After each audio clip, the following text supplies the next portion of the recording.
Lockdown 17 मई तक UP में lockdown बढ़ा दिया गया है। अगर एक तरफ आप लॉकडाउन बढ़ा रहे हैं, दूसरी तरफ आप मतदान करा रहे हैं ग्राम पंचायतों में, वहां लोग बाहर निकलकर मतदान करने आ रहे हैं, तो इस लॉकडाउन का क्या मकसद है? घनश्याम तिवारी कुछ कहना चाहते हैं, लेकिन उसके बाद मेरा सवाल राजीव जेटली से। घनश्याम तिवारी, रखिए अपनी बात। देखिए, मैं आपके माध्यम से सरकार से निवेदन करना चाहता हूं कि आज उत्तर प्रदेश में जो माहौल है उसमें अगर आप नए पंचायत सदस्य चुन के आए हैं, तो अगर आप सरकार के स्तर पर उन्हें ट्रेनिंग और उनके पास मेडिकल सप्लाईज नहीं दे सकते, तो आप मौका गंवा रहे हैं, क्योंकि गांव-गांव तक बीमारी पहुंच गई है।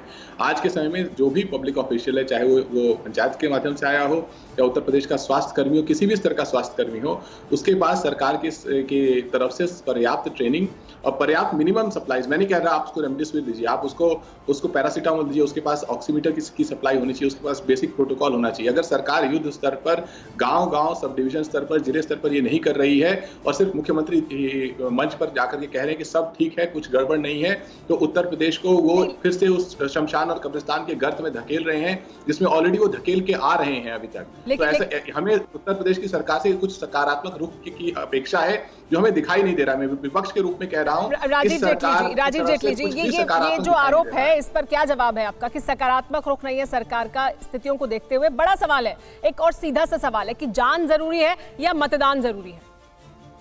देखिए, पहली बात का जवाब देता हूं मैं। अच्छा हुआ कि समाजवादी पार्टी के प्रवक्ता यहाँ बैठे हैं, क्योंकि उनकी सबसे बड़ी अकाउंटेबिलिटी है और उन्होंने सबसे ज़्यादा भ्रम हमारी इस कोविड की लड़ाई में जो हम आगे बढ़ रहे थे उसके ऊपर फैलाया। अभी पीछे अगर इस बात से अब हट जाए तो अलग बात है, लेकिन ये उस पार्टी के प्रवक्ता हैं जिनके शीर्ष नेतृत्व ने कहा था कि आप वैक्सीन मत लगवाइए, और पूरी दुनिया ने इस बात को एडमिट किया। वर्ल्ड हेल्थ ऑर्गेनाइजेशन और हमारे पैनल पे जो डॉक्टर्स बैठे हैं वो भी इस बात को एडमिट करेंगे कि सबसे बड़ी शील्ड जो इस कोविड की लड़ाई में है वो केवल वैक्सीन है। तो आपने तो सबसे पहला भ्रम वैक्सीन को लेकर ही फैला दिया। आप किस बात की बात करें? सोशल डिस्टेंसिंग, कोविड के जो प्रोटोकॉल्स हैं, इनके ऊपर तो आपको कोई अधिकार ही नहीं है बोलने का, क्योंकि जो अधिकार आपके पास पहला होना चाहिए था वो ये होना चाहिए था कि उत्तर प्रदेश की जनता को ज़्यादा से ज़्यादा वैक्सीनेशन करवाई जाए। आपने तो उसको भी धर्म के आधार पर बांट दिया, आपने उसको नपुंसक बनाने वाली बता दिया था। तो जी, इस पर मैं घनश्याम तिवारी से सवाल ले लूंगी, जवाब ले लूंगी, लेकिन आपको तो है ना हक बोलने का। आप बोलिए, आपको क्या जो हक है उसके आधार पर क्या किया? मैं इस बात में जा रहा हूँ कि देखिए, हम सभी राजनीतिक पार्टी के प्रवक्ता यहाँ बैठे हैं, और कोई भी पार्टी की जो कोई भी राजनीतिक पार्टी है उसके कैंडिडेट इन चुनावों के अंदर खड़े हैं। उन्होंने चुनाव लड़े, तो किसी को ये अधिकार नहीं है बोलने का। हम गए हैं न्यायालय में, हमारे अलावा कौन गया है न्यायालय में, बताइए। राजीव जेटली जी, आप मुझे बताइए, अप्रैल में जब स्थिति आउट ऑफ कंट्रोल हो गई, जब ये लगा कि लॉकडाउन लगाना जरूरी हो जाएगा, उसके बाद सरकार गई कोर्ट?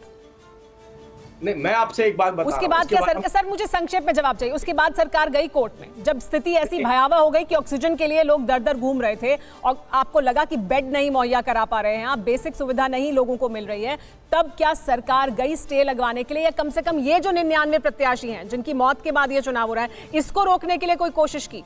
ये 99 प्रत्याशियों का ही बता दीजिए, चलिए, इनके लिए कुछ कोशिश की? जिस वक्त पे हम कोर्ट में गए थे उस वक्त भी कोरोना पीक पे था।